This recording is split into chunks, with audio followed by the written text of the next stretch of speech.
Hello जी, अस्सलाम वालेकुम and नमस्ते। माय सेल्फ डॉक्टर रोहित अफानी और आज इस वीडियो बनाने का मकसद आप सबको पता है।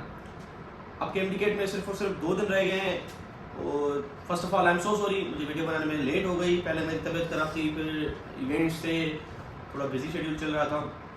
चलिए, आपको बहुत इंपॉर्टेंट जो चीज़ें हैं कि एग्जाम सेंटर पर क्या क्या लेके जाना है, एक दिन पहले आपको अपने आप से कैसे डील करना है, कौन सी चीज़ें आपको ड्यूरिंग टेस्ट ध्यान में रखनी है, कौन सी चीज़ों को आपको इग्नोर करना है, और बहुत कुछ इंपॉर्टेंट इस वीडियो में आपको मैं जल्दी में कोशिश करूंगा बताता जाऊँ। तो सबसे पहले एक रात पहले आते हैं एग्जाम की। तो आप सभी के माइंड में ये थॉट्स ज़रूर आएंगे कि मैंने ये नहीं पढ़ा, ये चीज़ें रह गई, ये चीज़ें रह गई। ये बहुत ही कॉमन सी चीज़ है। देखिए, एक बच्चा बचपन से ये ड्रीम लेकर चलता है कि मुझे डॉक्टर बनना है, और एक बहुत ही कॉम्पिटिटिव एग्जाम है एमडीकेट का, और उसमें ये चीज़ें मेरे ख्याल से तो कॉमन है। ये थॉट तो आएगा, बट मसला ये है कि आपको इस थॉट को ग्रो नहीं करवाना, सही है।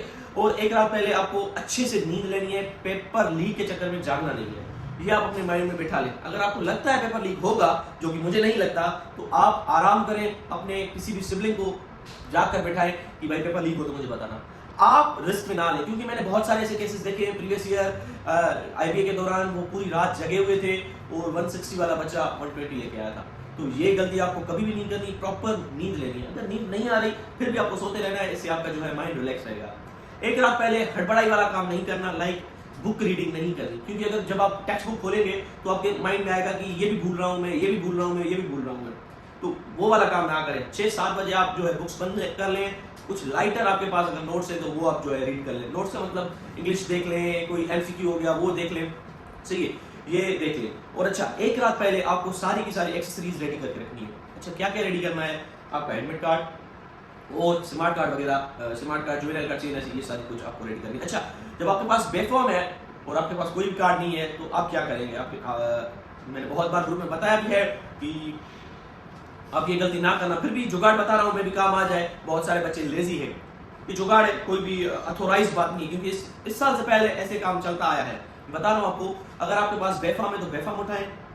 आप अपने जो है पेरेंट में से किसी का CNS कार्ड ओरिजिनल उठाएं। उसके बाद जो है कोई भी डॉक्यूमेंट जिसमें आपका फोटोग्राफ लगा हो वो उठाना है आपको। लाइक मैट्रिक का पक्का सर्टिफिकेट हो गया, इंटर की मार्कशीट हो गई, सो ये चीज़ उठाएं। अच्छा, आपने अगर फॉर्म फिल करते वक्त अपने किसी पेरेंट का CNS यूज़ किया था और अभी आपके पास अपना भी है, तो आपको अपना भी ओरिजिनल लेना है। आप अपने जो है पेरेंट में भी किसी का जो है अपना लेना है, जो आपने वहाँ पर फॉर्म पर डाला था, सही है। ये चीज़ें थोड़ी माइंड में रख लें। अच्छा, मुझे पता है एक्सेसरीज वो देंगे, फिर भी आपको अपनी लेकर जानी है। लाइक पेन आपको अपनी लेके जानी है, 2 पेन रख लें, क्लिप बोर्ड रख लें, और ग्लूकोज के लिए बहुत सारे स्टूडेंट फेंट हो जाते हैं, हाइपोग्लाइसीमिया में चले जाते हैं, तो आपके लिए टॉफीज अपने पास रखनी है। आपको वॉच जरूर पहन के जानी है, on highly recommended note. Watch आपको जरूर पहन कर जानी है। रिस्ट वॉच हो, स्मार्ट वॉच में से कुछ भी नहीं पहनना, जस्ट सिंपल आपके पास वॉच जरूर हो जो आपको टाइम जो है टाइम मैनेजमेंट में आपका साथ देगी। मुझे पता है वहाँ पर वो जो है अनाउंसमेंट्स करते हैं, फिर भी वॉच आपके पास जरूर होनी चाहिए। ये चीज़ें जो है आपको ध्यान में रखनी है, एक रात पहले जो है सेट करके रखनी है। रात को जल्दी सो जाना है। आपके पास थॉट्स आएंगे, ये बहुत ही नॉर्मल है। अगर आप थोड़ा रिलैक्स रहना चाहते हैं तो अपने किसी प्यारे से जो आपको पॉजिटिव वाइब्स दे रहा हो उससे बात कर लें, किसी सीनियर से बात कर लें, थोड़ा बहुत डिस्कस कर लें, तो आप रिलैक्स हो जाएंगे काफ़ी। तो ये चीज़ें एक रात पहले आपको ज़रूर करनी है। अच्छा, सेंटर पर कितने बजे जाना है? भाई रिपोर्टिंग टाइम 6:30 लिखा हुआ है। अगर आप 6:30 बजे जाएंगे, टेस्ट तो मेरे ख्याल से 10 बजे स्टार्ट होगा।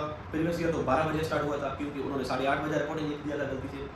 तो 6:30 बजे भी ना जाएं, 8:30 बजे भी ना जाएं, इसके बीच वाला कोई रास्ता निकालें। लाइक 7:30 या 8 तक आप पहुंच जाएं। किसी महापुरुष ने आज किसी ग्रुप में मैसेज किया था, बच्चे मुझे भेज रहे हैं कि 7 बजे सेंटर क्लोज होगा। भाई आपका कॉमन सेंस काम कर रहा है? 6:30 बजे भी सारे बच्चे आ जाएं। हैदराबाद में तकरीबन 13,000 बच्चे होंगे या 11,000 बच्चे होंगे। सपोज 6:30 बजे सारे बच्चे पहुंच गए, या आधे घंटे में उन सबकी एंट्री हो जाएगी, गेट क्रॉस हो जाएगा। चलो वेरिफिकेशन ना भी हो, गेट क्रॉस हो जाएगा। तो थोड़ा कॉमन सेंस यूज कर लिया करें। ये 6:30 इन लोगों ने इसीलिए लिखा है क्योंकि प्रीवियस ईयर टेस्ट को बहुत लेट हो गया था। अब इनकी जो है इंस्ट्रक्शन में ये लिखा हुआ है कि उस जब टेस्ट स्टार्ट हो जाएगा उसके बाद एंट्री नहीं मिलेगी। गेट क्लोज होने के लाइक टेस्ट स्टार्ट हो जाएगा फिर गेट क्लोज होंगे। तो 8 बजे 7:30 बजे पहुंच जाए तो मेरे ख्याल से सफिशिएंट है। तो 1 घंटा आपको बच जाएगा जो है ये फ्लस्ट्रेट होने के लिए। आप अगर दूर रहते हैं अपने सेंटर से तो उस हिसाब से टाइम मार्जिन लेके निकलना है आपको। गाड़ी भी खराब हो सकती है, गाड़ी का टायर भी पंचर हो सकता है। तो ये चीज़ें जो है आपको माइंड में रखकर फिर जो है निकलना है, सही है। और क्या पहन कर जाना है, सही है।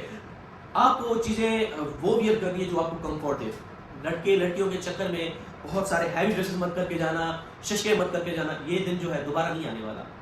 सही है, मैं ये आपको बता रहा हूँ, चीज़ें वो पहनकर जाना जो आपको रिलैक्स रखे ड्यूरिंग टेस्ट में। सही है, अगर आपको ड्यूरिंग टेस्ट कोई मसला होता है तो आप जरूर अपने इन्वेस्टिगेटर से बात करनी है, आपको चुप करके नहीं बैठना। लाइक आप जब जाएंगे, अगर आपकी चेयर अनकंफर्टेबल है या टेबल अनकंफर्टेबल है तो आपको उसको जरूर चेंज करना है। और उसके बाद जो मैंने है, अच्छा, सुबह आपको उन लोगों के साथ जाना है जो आपको पॉजिटिव वाइब्स दे। अपने फ्रेंड्स के साथ ना जाएं जो आपसे बिल्कुल यहाँ घर से निकलने के साथ साथ जो है बातें शुरू कर दे, और उन लोगों से अवॉइड करना है 1-2 दिन पहले जो आपको ये कहे कि मैंने तो कुछ भी नहीं आता, मेरा तो ये रह गया, मेरा तो ये रह गया। ये नेगेटिव वाइब्स होती हैं। इन लोगों से फिलहाल के लिए दूर हो जाए और सुबह के टाइम उन लोगों के साथ जाए जो आपका फैमिली मेंबर हो, जो आपको पॉजिटिव वाइब्स दे। सही है, एक ना एक बंदा अपने साथ जरूर रखे जो आपको पॉजिटिविटी दे। अकेले भी ना जाए और उन दोस्तों के साथ भी ना जाए जो आपके साथ बातें करके जाए, आपकी एनर्जी ऐसे ही ड्रेन हो जाएगी। तो ये चीज़ थोड़ी ध्यान में रख लीजिएगा। अच्छा, बहुत ज़्यादा आपको पानी नहीं पीना ड्यूरिंग टेस्ट, उससे क्या होगा, आपको मच यूरिनेशन होगी और आपका टाइम वेस्ट हो सकता है। एज पर नीड थोड़ा थोड़ा पानी जो है आपको कंज्यूम करना है। और उसके बाद जो आप अगर सेंटर में बैठे हैं, आपके पास टेस्ट आता है, तो सबसे पहले आपको टेस्ट चेक करना है। ये गलतियां ना किया करें कि फिल कर लिया, बाद में हमने ड्यूरिंग टेस्ट देखा कि भाई ये पेज तो मिसिंग है। तो जैसे आपको टेस्ट मिले, बिफोर स्टार्ट आपको सारे के सारे क्वेश्चन देख लेने, भाई सीरीज सही है, पेज नंबर कोई मिसिंग तो नहीं है। टेस्ट बहुत ही आसान होगा। ये मैं इसलिए बोल रहा हूँ क्योंकि वीसी साहब बोल रहे हैं कि भाई वो चीज़ें आएगी टेस्ट में जो चीज़ें सारे बोर्ड्स में कॉमन है, तो कॉमन आस्किंग क्वेश्चन के चांसेस जो है बढ़ गए, तो मेरे ख्याल से टेस्ट इजी होगी। अच्छा, एक और रूल होता है रीड एंड मार्क रूल, उसको भी आपको नहीं भूलना। रीड एंड मार्क रूल क्या कहता है कि आप एक एमसीक्यू पढ़ें और उसको उसी वक्त मार्क कर दें। ये गलती आपको नहीं करनी कि पहले मैं 180 एमसीक्यूज देख लूंगा, बुकलेट पर मार्क कर लूंगा, उसके बाद जो आखिरी 5 मिनट है उसमें मैं फिलिंग कर लूंगा। सपोज अनफॉर्चुनेटली अगर आपसे एक फिलिंग भी ऊपर नीचे हो गई तो सारे के सारे एमसीक्यू आपके ऊपर नीचे हो जाएंगे। तो इस चीज का ध्यान रखें, जस्ट रीड एंड मार्क। इससे क्या होगा, ज्यादा से ज्यादा एक एमसीक्यू का मसला जो है हो सकता है। इस साल जो है बायोमेट्रिक वेरिफिकेशन होगी। बायोमेट्रिक वेरिफिकेशन का मतलब होता है कि आपका थंब इम्प्रिंट जो आपके पास ना देखें, स्मार्ट कार्ड, पासपोर्ट, सीएनएससी कार्ड का यही मतलब है, लेके आना है कि उसके जरिए आपका रिकॉर्ड नागरा में है। वेफॉर्म बचपन में बन जाता है तो उसमें आपके थंब इम्प्रिंट जो है नागरा के पास नहीं है। तो इस साल जो है लेस लाइकली चांसेस है कि आपको जो है अलाउ कर दें बेफाम वाले को। फिर भी मैंने जुगाड़ बताया, ऐसे नहीं कि आपके पास बेफाम है तो आप जाएंगे। ठीक, ये चीज़ आपको ध्यान में रखनी है। और बहुत सी चीज़ें नॉर्मल है, आप उनको इतना स्ट्रेसफुल ना लिया करें। ये जिंदगी ऑब्वियसली ऐसी चीज़ें तो आपको फेस करनी है, तो बहुत ही जो है स्ट्रेस में ना चले जाएं। ठीक है, एग्जाम है, देकर आएंगे, हमें खुशी होगी। आपने जो मेहनत की हुई है, इतना टाइम, इम्प्रूवर जो है 3 साल पढ़ रहा है, जो नॉर्मल भी स्टूडेंट है वो भी 2-2.5 साल पढ़ रहा है, तो अगर आपने मेहनत की है तो आप ज़रूर सक्सेस हो जाएंगे। मैं क्या बोल रहा हूँ, ज़रूर सक्सेस हो जाएंगे। ऐसा नहीं बोल रहा कि आप ज़रूर डॉक्टर बन जाएंगे। डॉक्टर बनना सिर्फ और सिर्फ सक्सेस नहीं है। सक्सेस आपको बहुत सी चीज़ों से मिल सकती है। सही है, अगर आपने मेहनत की हुई है, अगर आप मेहनती बच्चे हैं, तो ऑब्वियसली आपको सक्सेस मिलेगी। क्यों नहीं मिलेगी? फिर वो एमबीबीएस में मिले, बीटीएस में मिले, या किसी और फील्ड में मिले, मेडिकल रिलेटेड फील्ड में मिले, आउट ऑफ मेडिकल मिले, तो बहुत सारी चीज़ों में आपको सक्सेस ज़रूर मिल सकती है। तो ये छोटी सी चीज़ है, एक छोटा सा एग्जाम है। इस छोटे एग्जाम की वजह से आप खुद को परेशान ना करें। बहुत सारे लोग जो है गलत जो है कदम उठा लेते हैं। खुद को परेशान ना करें, पेरेंट्स को परेशान ना करें। इसीलिए इसको इतनी भी हाइप ना दें कि अगर आपके साथ मसला हो जाए तो आप बहुत ही जो है स्ट्रेस में चले जाएँ, बहुत ही सदमे में चले जाए। पेरेंट्स के साथ मेरी यही रिक्वेस्ट है कि अगर कोई पेरेंट मेरा वीडियो देख रहा है तो बच्चों को थोड़ा इजी रखे। इतना उनके साथ जो है प्रेशराइज उनको फील ना करना है कि आपको ज़रूर ये चीज़ें करनी है, ज़रूर ये चीज़ें करनी है। ठीक है, अगर एक बंदे से नहीं हो रही तो क्या मसला है, कुछ ना कुछ वो दूसरा कर लेगा, तो इतना भी परेशान होने की ज़रूरत नहीं है। टेस्ट बिल्कुल ईजी होगा, आपने पढ़ा है, आपने मेहनत की है, हड़बड़ाई नहीं करनी, इंशाल्लाह आप सक्सेस हो जाएंगे। आप डॉक्टर बने, फिर मैं आपसे रिव्यूज़ लूँगा, क्या बना आपका, क्या बना हमारा, क्योंकि आपकी सक्सेस है हमारी success. Wish you all the best. मुझे उम्मीद है आप सबका जो है एग्जाम बहुत ही अच्छे से जाएगा। Thank you so much.